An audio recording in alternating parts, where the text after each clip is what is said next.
الحمدللہ رب العالمین والعاقبۃ للمتقین والصلاۃ والسلام علی رسولہ الکریم اما بعد فاعوذ باللہ من الشیطان الرجیم بسم اللہ الرحمن الرحیم الحمدللہ ثم الحمدللہ اللہ سبحانہ وتعالیٰ نے آج ہمیں پھر سے زندگی صحت سلامتی کے ساتھ موقع دیا کہ ہم قرآن کو سیکھ رہے ہیں سمجھ رہے ہیں قرآن پہ تدبر کر رہے ہیں اور اپنی زندگیوں کو قرآن کے مطابق ڈھالنے کی ایٹ لیسٹ کوشش کر رہے ہیں۔ آج ہم انشاءاللہ سورۃ الفلق کے سیکنڈ پورشن پہ چلیں گے، سیکنڈ اس کا پارٹ ہم آج کریں گے۔ ہم نے پچھلی سیشن میں سورۃ الفلق کی سٹارٹنگ کچھ آیات پڑھی تھی اور اب دو آیتیں لاسٹ کی رہتی ہیں جو کہ سب سے امپورٹنٹ آیت ہیں، کیونکہ شروع کی جو 3 آیتیں تھیں اس میں سب سے پہلے ہم نے پڑھا تھا کہ کہو میں پناہ مانگتا ہوں صبح کے رب کی، قل اعوذ برب الفلق۔ اس میں ہم نے پڑھا تھا، میں اس کو ریمائنڈ کرا دیتا ہوں، اس میں ہم نے پڑھا تھا کہ رب الفلق، فلق کہتے ہیں کہ کسی چیز سے پھوٹ کے نکلنے والی، کسی ہر چیز سے رات پھاڑ کے صبح نکلتی ہے، پھر دن پھاڑ کے پھر رات آتی ہے، اور ڈفرینٹ جتنی بھی چیزیں ہوتی ہیں، ایک دانہ پھاڑ کے ایک پودا نکلتا ہے، ہر اس چیز کی چیز سے جو اللہ تعالیٰ نے پیدا کی ہے اس رب سے ہم نے پناہ مانگی۔ پھر ہم نے پہلی چیز جو اللہ تعالیٰ سے جب ہم نے پناہ مانگنے والی چیز میں پہلی چیز پناہ مانگی تو وہ ہم نے کیا مانگی؟ من شر ما خلق، کہ ہم نے اللہ تعالیٰ سے کہا کہ اللہ تعالیٰ جتنی بھی چیز مخلوقات کی شر ہے ان سے ہمیں بچا لے۔ ہم نے اس میں الیبریشن میں ہم نے یہ پڑھا کہ اللہ تعالیٰ نے شر پیدا نہیں کی ہے، اللہ تعالیٰ نے تو مخلوق پیدا کی ہے، اس مخلوق کی شر سے اللہ تعالیٰ سے ہم نے بچنے کی بات کی تھی۔ دوسرا جو چیز ہم نے پناہ مانگنے کی بات کی تھی وہ تھی من شر غاسق اذا وقب۔ اس کا کیا مطلب تھا؟ رات کی تاریکی کے شر سے۔ اور پھر ہم نے اس پہ الیبریٹ کیا تھا کہ رات کی تاریکی میں کون کون سے شر ہوتے ہیں، جتنے بھی برے اثرات یا گناہ یا جتنی بھی چیزیں ہوتی ہیں وہ رات میں زیادہ تر ہوتی ہیں، تو وہ رات کی تاریکی کے شر سے اللہ تعالیٰ نے ہمیں بچنے کے لیے کہا کہ اس سے پناہ مانگو۔ آج ہم اس کے بعد 2 آخری کی جو شر ہیں، ٹوٹل اس میں 4 شر کی جو چیزیں تھیں اس میں 2 ہیں، وہ آخری کی آج ہم 2 پڑھیں گے۔ اور اگلی آیت ہے جو عربی میں کیا بنی؟ وَمِن شَرِّ غَاسِقٍ اِذَا وَقَب کے بعد کیا بنی؟ جی وَمِن شَرِّ نَفَّاثَاتِ۔ اچھا، اور یہی آپ نے بالکل صحیح بتایا، اور اس کی میں نے تجویدی مسٹیک کریکٹ کر دوں، وَمِن شَرِّ نہیں ہے، وَمِن شَرِّ النَّفَّاثَاتِ فِی الْعُقَدِ ہے، را نون کے ساتھ کنیکٹڈ ہے، بالکل صحیح آپ نے بتایا۔ اور گروہوں میں پھونکنے والوں اور والیوں کے شر سے، اس کی ہم ڈیٹیلنگ آج پڑھ لیتے ہیں۔ اصل الفاظ وَمِن شَرِّ النَّفَّاثَاتِ نہیں ہے، ہاں انہوں نے وَمِن شَرِّ بولا نا، اچھا نہیں آپ کہہ رہے ہیں بالکل صحیح ہے، اس لیے نہیں میں نے کہا آیت صحیح بتائیے، آیت صحیح بتائیے، لیکن تجوید میں وَمِن شَرِّ نَفَّاثَاتِ نہیں ہے، وَمِن شَرِّ النَّفَّاثَاتِ فِی الْعُقَدِ ہے، ٹھیک ہے، لیکن آیت صحیح ہے کہ اگلی آیت کون سی ہے۔ اصل الفاظ نفاثات فی العقد کے ہیں، عقد کی جمع ہے عقدہ کی جس کے معنی گروہ کے ہیں، جیسی مثلاً تاگے یا رسی میں ڈالی جاتی ہے۔ نفس کے معنی پھونکنے والی کے ہیں، پھونکنے کے ہیں۔ نفاثات جمع ہے نفاثہ کی، جس کو اگر علامہ کی طرح سمجھا جائے تو مراد پھونکنے والے، بہت پھونکنے والے مرد ہوں گے، اور اگر اسے مؤنث میں سمجھا جائے تو اس کا مؤنث کا صیغہ سمجھا جائے تو مراد بہت پھونکنے والی عورتیں بھی ہو سکتی ہیں، اور نفوس یا جماعتیں بھی، کیونکہ عربی میں نفس اور جماعت دونوں مؤنث ہیں۔ گروہ میں پھونکنے کا لفظ اکثر بلکہ تمام مفسرین کے نزدیک جادو کے لیے استعارہ ہے، کیونکہ جادوگر عموماً کسی ڈور یا تاگے میں گرہ دیتے ہیں اور اس پر پھونکتے ہیں۔ پس آیت کا مطلب یہ ہے کہ میں طلوع فجر کی رب کی پناہ مانگتا ہوں جادوگروں یا جادوگرنیوں کے شر سے۔ اس مفہوم کی تائید وہ روایات بھی کرتی ہیں جن میں بتایا گیا ہے کہ رسول صلی اللہ علیہ وسلم پر جب جادو ہوا تھا، جبریل علیہ السلام نے آ کر حضور پاک صلی اللہ علیہ وسلم کو معوذتین پڑھنے کی ہدایت کی تھی، اور معوذتین میں یہی ایک فکر ہے جو براہ راست جادو سے تعلق رکھتا ہے۔ ابو مسلم اصفہانی اور زمخشری نے نفاثات فی العقد کا ایک اور مفہوم بھی بیان کیا ہے، اور وہ یہ ہے کہ اس سے مراد عورتوں کی مکاری اور مردوں کے عزائم اور آراء اور خیالات پر ان کی اثر اندازی ہے، اور اس کو جادوگری سے تجویز دی گئی ہے، کیونکہ عورتوں کی محبت میں مبتلا ہو کر آدمی کا وہ حال ہو جاتا ہے گویا اس پر کوئی جادو کر دیا گیا ہے۔ یہ تفسیر اگرچہ پرلطف ہے لیکن اس تفسیر کے خلاف ہے جو سلف سے مسلم چلی آتی ہے، اور ان حالات سے بھی یہ مطابقت نہیں رکھتی جن میں معوذتین نازل ہوئی ہیں، جیسا کہ ہم دیباچے میں بیان کر چکے ہیں۔ جادو کے متعلق یہ جان لینا چاہیے کہ اس میں چونکہ دوسرے شخص برابر اثر ڈالنے کے شیاطین یا ارواح یا ستاروں کی مدد مانگی جاتی ہے، اس لیے قرآن میں اسے کفر کہا گیا ہے۔ وما کفر سلیمان ولکن الشیاطین کفروا یعلمون الناس السحر، سلیمان نے کفر نہیں کیا تھا بلکہ شیاطین نے کفر کیا تھا، وہ لوگوں کو جادو سکھاتے تھے۔ لیکن اگر اس میں کوئی کلمہ کفر یا کوئی فعل شرک نہ بھی ہو تو وہ بالاتفاق حرام ہے۔ نبی صلی اللہ علیہ وسلم نے اسے 7 ایسے کبیرہ گناہوں میں شمار کیا ہے جو انسان کی آخرت کو برباد کر دینے والے ہیں۔ بخاری مسلم میں حضرت ابو ہریرہ کی روایت ہے کہ حضور نے فرمایا 7 غارت گر چیزوں میں سے پرہیز کرو۔ لوگوں نے پوچھا کیا ہے یا رسول اللہ وہ؟ فرمایا خدا کے ساتھ کسی کو شریک کرنا، جادو، کسی ایسی جان کو ناحق قتل کرنا جسے اللہ نے حرام کیا ہے، سود کھانا، یتیم کا مال کھانا، جہاد میں دشمن کے مقابلے میں پیٹھ پھیر کر بھاگ نکلنا، اور بھولی بھالی عفیف مومن عورتوں پر زنا کی تہمت لگانا۔ یہ 7 وہ اللہ تعالیٰ حضور پاک صلی اللہ علیہ وسلم نے چیزیں بتائیں جو ایمان کو غلط کر دیتی ہیں۔ اب یہ جو آیت ہے اس کو بڑے غور سے سمجھنے کی ضرورت ہے کہ وَمِن شَرِّ النَّفَّاثَاتِ فِی الْعُقَدِ، اب گروہوں میں پھونکنے والوں اور والیوں کے شر سے۔ اب اس میں آپ اس چیز کو سمجھ لیجیے، جیسے کبھی ہم نے تفسیر میں بھی پڑھا کہ جتنے بھی جادو سے ریلیٹڈ چیزیں ہوتی ہیں، وہ جو بھی جادو کرتا ہے وہ کوئی نہ کوئی ایسی چیز پہ عمل کرتا ہے۔ اب وہ پھونک رہا ہو، کسی کنگے پہ پھونک رہا ہو، کسی چادر پہ، کسی چیز پر، یا کسی پانی پر، یا کسی بھی چیز پہ پھونک رہا ہو، تو وہ تمام چیزیں پھر اس میں کاؤنٹ ہوتی ہیں۔ تو اللہ تعالیٰ نے ہر اس چیز کی شر سے محفوظ رکھنے کو کہا ہے جو جادوگر کرتے ہیں۔ اب یہ اس کا کانٹیکس اگر جوڑیں تو حضور پاک صلی اللہ علیہ وسلم پہ اس وقت نازل ہوئی نا جب حضور پاک صلی اللہ علیہ وسلم پر جادو کا اثر ہوا تھا۔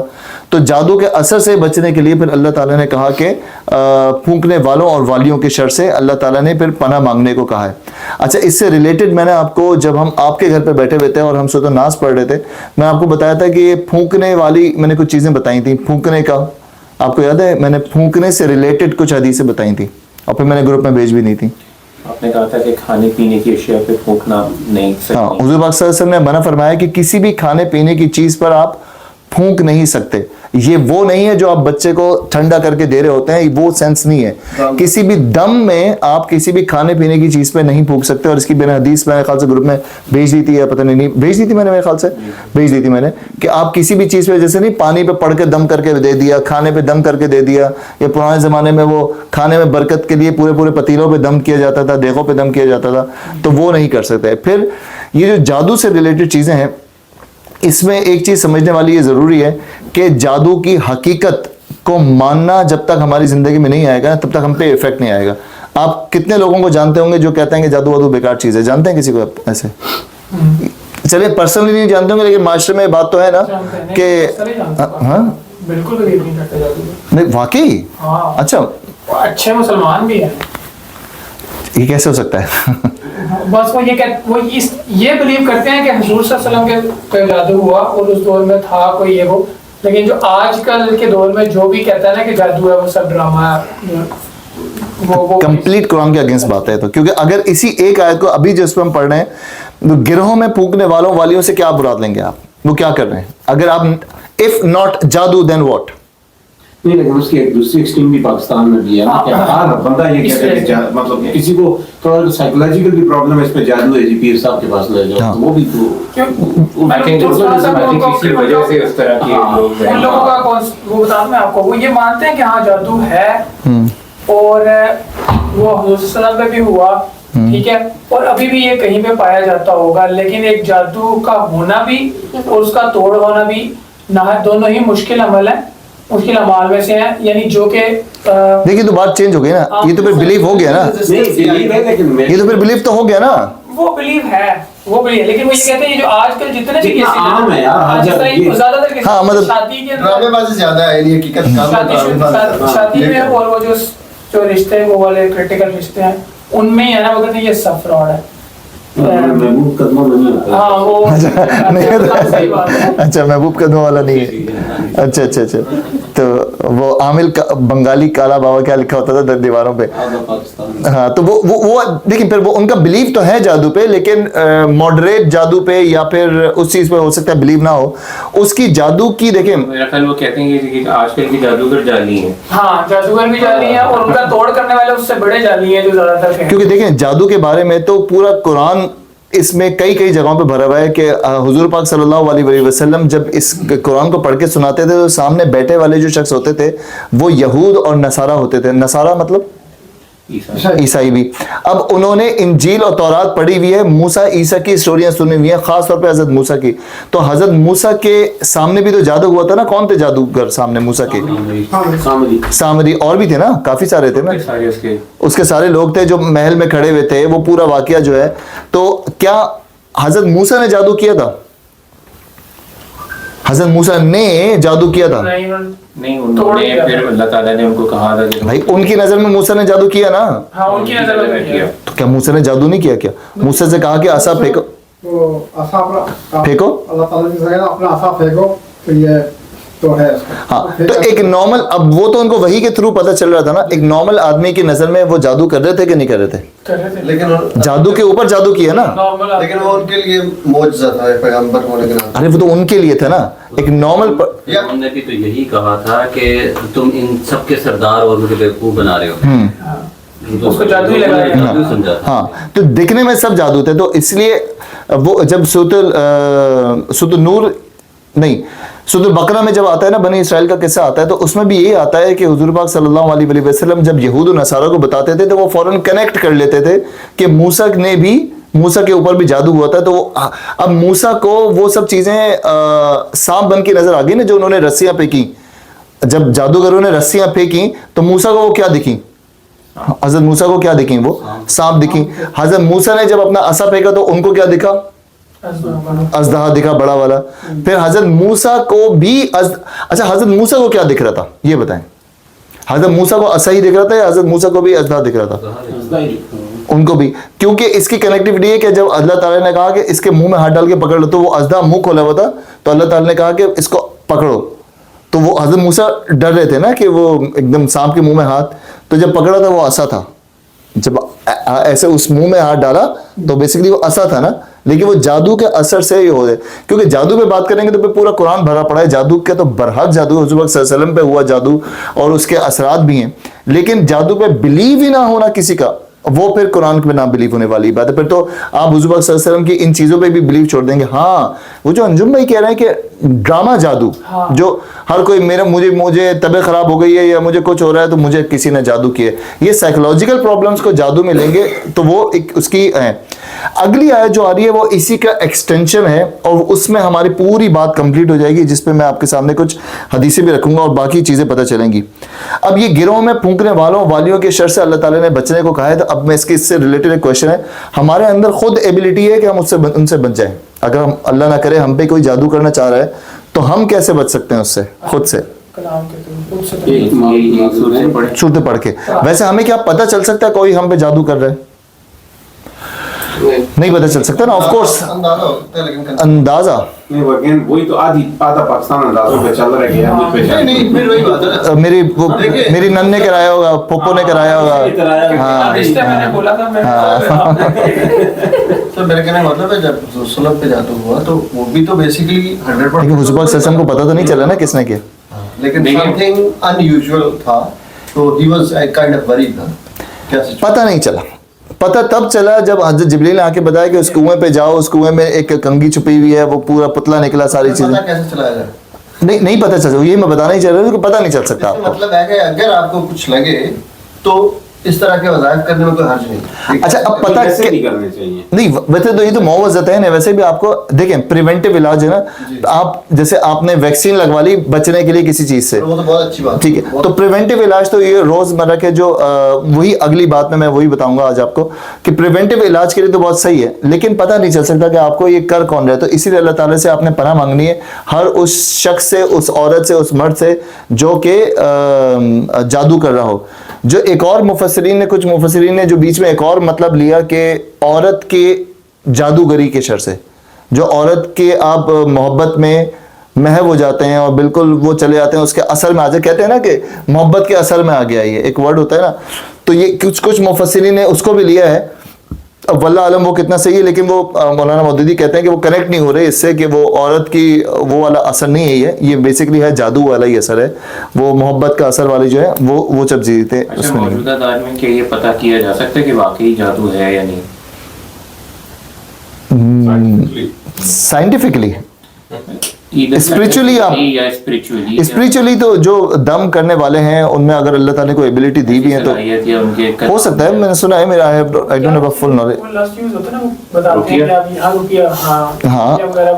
رقیہ تو آپ کو کیور کرے گا. نہیں, کیور دو رقیہ ہیں نا, ایک تو رقیہ ہے جس کی دعائیں میں آج بتاؤں گا آپ کو, وہ پریونٹیو. ایک کیوریٹو ہے جو آپ کو لگ رہا ہے. اچھا دیکھیں, مسئلے کی بات یہ ہے کہ ہم سب کو نا کہیں نہیں کہیں کچھ پتہ چل جاتا ہے کہ ہمارے معاملات جو ہے نا دیکھیں اوپر نیچے چل رہے ہیں. تو جب انسان پہ مصائب آتے ہیں تو کچھ بھی خیالات اس کے آ سکتے ہیں. یہ بھی آ سکتا ہے کہ شاید مجھے کسی نے کچھ کرا دیا ہو, یا پھر کوئی اللہ تعالیٰ اس وقت مجھے امتحان میں ڈال رہا ہے, یا ویسی انزائٹی ہو جاتی ہے انسان کو.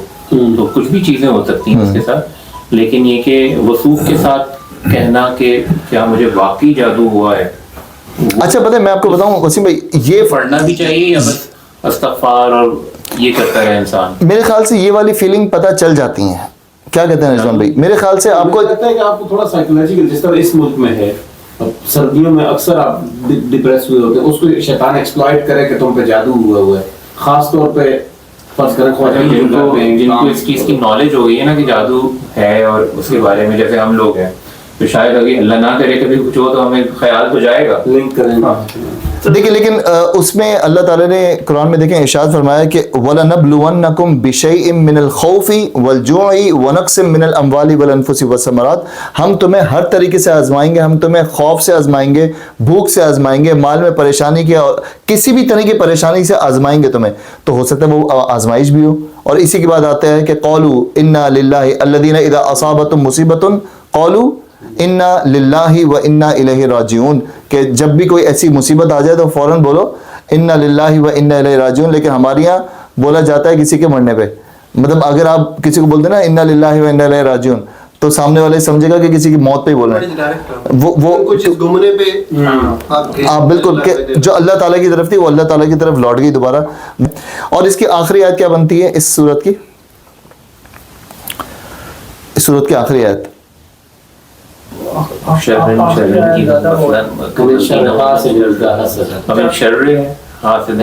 شرری, ہاں ٹھیک ہے, کنفیوز نہ ہو, کانشیس ہو رہے نہیں. اچھا ہے, ومن شرری حاسد, شر نہیں ہے شرری ہے, ومن شرری حاسد اذا حسد.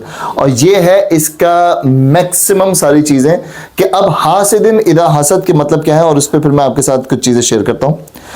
حسد کا مطلب یہ ہے کہ کسی شخص کو اللہ نے جو نعمت یا فضیلت جو خوبی عطا کی ہو, اس پر کوئی دوسرا شخص جلے اور یہ چاہے کہ وہ اس سے سلب ہو کر, اس سے چھن کر اس حاسد کو مل جائے, یہ کم سے کم اس سے ضرور چھن جائے. مطلب کہ فلاں شخص کے پاس فلاں چیز ہے, یہ اس کے پاس نہ ہو, یہ میرے پاس ہو. چلو اگر میرے پاس نہیں بھی آ سکتی, کم سے کم اس کے پاس نہ ہو. یہ ہے حسد. البتہ حسد کی تعریف میں یہ بات نہیں آتی کہ کوئی شخص یہ چاہے کہ جو فضل دوسرے کو ملا ہے وہ مجھے بھی مل جائے. یہاں حاسد کے شر سے اللہ تعالیٰ کی پناہ اس حالت میں مانگی گئی کہ جب کہ وہ حسد کرے, یعنی اپنے دل میں آگ بجھانے کے لیے قول یا عمل سے کوئی اقدام کرے, کیونکہ جب تک وہ کوئی اقدام نہیں کرتا اس وقت تک اس کا جلنا بجائے خود چاہے برا ہی صحیح, مگر محسود کے لیے ایسا شر نہیں بنتا کہ اسے پناہ مانگی جائے. پھر جب ایسا شر, یہ والا شر سمجھ آئے کہ کیا لکھا ہے یہ, کیونکہ جب تک کوئی کیا لکھا ہے سمجھ آئے یہ کون سا اقدام کی بات ہو رہی ہے؟ Bad action. ہاں بیڈ ایکشن. یہ کون سے والے حاسد کی بات ہو رہی ہے؟ یہ والی بات, اس لائن میں نہیں, اوپر والی لائن تک سمجھائیں, بتائیں. جو آپ سے صرف دل میں ہی کر رہے ہیں, ناخوش ہے آپ, یعنی کہ کوئی اپنے دل میں کسی سے جلے, وہ نہیں, بلکہ وہ کوئی ایسا ایکٹ کر دے, یعنی کہ آپ کی برائی کر دے کسی سے, یا کیا کر دے. تو پھر حاسد تو بہت سارے ایسے ہوتے ہیں. پڑھیں دوبارہ سے, یہ دیکھیں کیا لکھا ہے یہاں. حاسد کے شر سے وسیم پہ پڑھے گا. حاسد کی شر سے اللہ تعالیٰ کی پناہ اس حالت میں مانگی گئی ہے جب کہ وہ حسد کرے, یعنی اپنے دل کی آگ بجھانے کے لیے قول و عمل سے کوئی اقدام کرے. ایک سیکنڈ, قول یا عمل سے کوئی اقدام کرے. قول کس کو؟ بول دے کسی سے, بول دے, کسی سے بات بھی کر لے, وہ بھی جو آپ کہہ رہے ہیں وہ بھی صحیح ہے, اور بتا دے کہ مطلب کسی سے ہم نے اگر کوئی جیلسی اپنے دل تک محصور رکھے تو وہ پھر ہاں. اب یہ آگے آ رہا ہے کیونکہ جب تک وہ کوئی اقدام نہیں کرتا برا صحیح, مگر محسود کے لیے ایسا شر نہیں بنتا کہ اس سے پناہ مانگی جائے, کیونکہ اس نے اگر دل میں رکھی ہوئی ہے نا, دل میں بس ٹھیک ہے, دل میں ہے, تو ابھی وہ حاسد کی کیٹیگری میں نہیں آیا فی الحال. کیوں کہ ابھی تک اس کے حسد آیا نہیں باہر, قول یا فعل سے اس کا حسد باہر آیا نہیں. پھر جب ایسا شر کسی حادثے سے ظاہر ہو تو اس سے بچنے کے لیے اولین تدبیر یہ ہے کہ اللہ کی پناہ مانگی جائے. اس کے ساتھ حاسد کے شر سے امان پانے کے لیے چند چیزیں اور بھی مددگار ہوتی ہیں. ایک یہ کہ انسان اللہ پر بھروسہ کرے اور یقین رکھے کہ جب تک اللہ نہ چاہے کوئی اس کا کچھ نہیں بگاڑ سکتا. پہلا بلیف کہ میرا کوئی کچھ نہیں بگاڑ سکتا اگر اللہ نہ بگاڑے.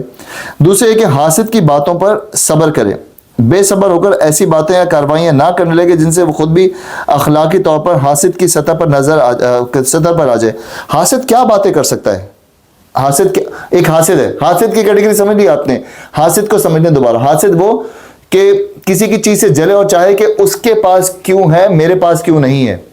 ٹھیک ہے, اس کے پاس سے ہٹ جائے میرے پاس آ جائے. ون. دوسرا یہ کہ میرے پاس تو نہیں آ سکتی نا یہ, اس کے پاس بھی نہ رہے. اب یہ کیٹیگری ہو گئی. حاسد بات کیا کر سکتا ہے, کیا بولے گا, کیا بول سکتا ہے حاسد؟ ایسا کہاں سے آ رہا ہے؟ رومر وغیرہ, 2 نمبر ٹونٹ کرانا مثلاً. ٹونٹ, یہ بات کیا بھائی کیا چل رہا ہے, یہ کوئی چھکا وکا لگا ہے, یہ کوئی تمہارا کچھ چیز چل رہا ہے. زبیر بھائی نے اتنی بڑی لو ہم یہاں پہ, اچھا اکثر نا یو کے میں آپ لوگوں کو پتہ نہیں ایسے لوگ ملے نہیں ملے, لو ہمیں یہاں پہ 20 30 سال ہو گئے, تم جمعہ 5 8 10 سال والے آئے ہوئے لوگ یہ ٹیسلاؤں میں گھوم رہے ہو, یہ گھر ور بھی لے لیے. ہاں یہ ہوتا ہے نا, یہ بہت یہاں پہ نئے جو سیٹ ہو رہے ہوتے ہیں نا لوگ, ان کو بڑا سننے کو ملتا ہے پرانے لوگوں سے نا, لو ہمیں آج تک ہوا نہیں ہے, تمہارا وہ بڑا چل رہا ہے, یہ ہو گیا. یہ اور بھی اس طرح کی کوئی بات. اچھا, کیا حسد سے 1 to 1 ایکسپریشن ہے یا غیبت کی زمرے میں بھی آ جائے گا؟ غیبت کے زمرے میں تو ہر کسی میں, اگر وہ حاسد کسی اور سے بات کر رہا ہے تو غیبت ہو گئی. اگر حاسد کسی اور سے بات کر رہا ہے کہ یار دیکھیں وہ زبیر نے آج کل وہ بڑا وہ کیا ہوا ہے اور یہ کر رہا ہے, غیبت بھی ہے اور حسد بھی. غیبت ہو ہی گئی. اور حاسد کا حسد بڑا پتہ چل جاتا ہے. حسد ایک تو ہوتا ہے رشک. اچھا چلیں ایکسٹینڈ کرتے ہیں, رشک اور حسد میں کیا فرق ہے؟ رش کے دے دے اس طرح کا فضل اگر کسی پہ ہے اور اس فضل کے لیے آپ یہ خواہش کریں کہ یار اللہ تعالیٰ مجھے بھی اس سے نوازے. نہیں, یہ آپ کسی کی رشک پراؤڈ فیل کرنا, مطلب کسی کے پاس ہے تو آپ پراؤڈ فیل کریں کہ یار میرے جاننے والے یا میرے دوست کے پاس یا اس کے پاس. نہیں, آپ کسی کامیابی کو دیکھ کے اس کے لیے خوش ہوں, یہ رشک کرنا ہوگا. نہیں ایک سن لیں, سب کے آنسر سن لیں. وسیم بھائی دوبارہ بولیے گا اپنا آنسر. مطلب ایک تو آپ نے کہا نا حسد ہو جائے کسی کی, رشک کیا ہے؟ رشک یہ میرے نظر میں یہ ہے کہ آپ کسی کی کامیابی کو دیکھ کے اس کے لیے خوش ہو, انسپائر ہو. اور نعمان بھائی, جی بھائی انکل بتائیں. انوی ہوگا مطلب سے تو jealousy وہ ساتھ میں دعا بھی کرے کہ اللہ تعالیٰ مجھے بھی اسی سے نوازے. دیکھ چلیں مکس, سب کے آنسر لوں گا تو مکس ہی آ جائیں گے. دیکھیں رشک سمجھ لیں, رشک یہ کہ کاش مجھے بھی مل جائے, مجھے بھی مل جائے, رشک پورا ہو گیا, وچ از الاؤڈ. اینوی جلن میں آ جاتا ہے. اگر یہ ہوگا کہ ماشاءاللہ کتنا اچھا گھر ہے ان کے پاس, کاش اللہ تعالیٰ مجھے بھی ایسا مل جائے, یہ ہو گیا رشک. خوش ہونا, خوش ہو, اچھا خود بھی خواہش کرنا. خوش نہیں بھی ہیں تب بھی رشکی ہو گیا. مثال کے طور پہ ماشاءاللہ سے اللہ تعالیٰ ہمیں بھی دے دیں, ماشاءاللہ ان کو دے دیا, ٹھیک ہے. اب وہ نہیں, اللہ تعالیٰ سے آپ اب جیلیسی بڑا تھن لائن ہے یہ نا, تو آپ اللہ تعالیٰ سے بولیں اللہ تعالیٰ مجھے بھی اچھی گاڑی مل جائے. یا اچھا زیادہ تر یہ ہوتا ہے کسی کے بیٹے ہوں اور بیٹیوں والا اولاد نرینہ کے چکر میں نا وہ بیچ میں نا تھن لائن پہ آ سکتا ہے کہ اللہ تعالیٰ کاش کہ میریاں بھی بیٹے ہو جائیں, یا میری بھی نسل بیٹوں سے چلے, یا پھر کسی کا گھر, کسی کے مال, کسی کی دولت, اور بھی چیزیں دیکھ کے چیزیں رشک آ سکتی ہے. تو رشک وچ از الاؤڈ, اس کے بارے میں ہم آگے پڑھیں گے بھی. تو یہ حاسد کچھ بگاڑ نہیں سکتا. دوسرے کہ حاسد کی باتوں پر صبر کرے اور پھر وہی بات کہ ایسی بات نہ کر دے کہ وہ بھی آ جائے. تیسرا یہ کہ حاسد خواہ خدا سے بے خوف اور خلق سے بے شرم ہو کر کیسی ہی بیہودہ حرکتیں کرتا رہے. محسود کس کو, کون محسود کس کا نام ہے, محسود کس کو بولتے ہیں؟ جس سے حسد کی جائے. حاسد کرنے والا, محسود جس پہ کی جا رہی ہے حسد. بہرحال تقوی پر قائم رہے. چوتھے یہ کہ اپنے دل کو اس فکر سے بالکل فارغ کر لے اور اس کو اس طرح نظر انداز کر دے کہ گویا ہے ہی نہیں, کیونکہ اس کی فکر میں پڑنا حاسد سے مغلوب ہونے کا پیش خیمہ ہے. پانچویں یہ کہ حاسد کے ساتھ بدی سے پیش آنا تو درکنار, جب بھی کبھی ایسا موقع آئے کہ محسوس اس کے ساتھ بھلائی اور احسان کا برتاؤ کر سکتا ہو تو ضرور ایسا ہی کرے. قطع نظر اس سے کہ حاسد کے دل کی جلن محسود کے اس نیک رویے سے ملتی ہے یا نہیں.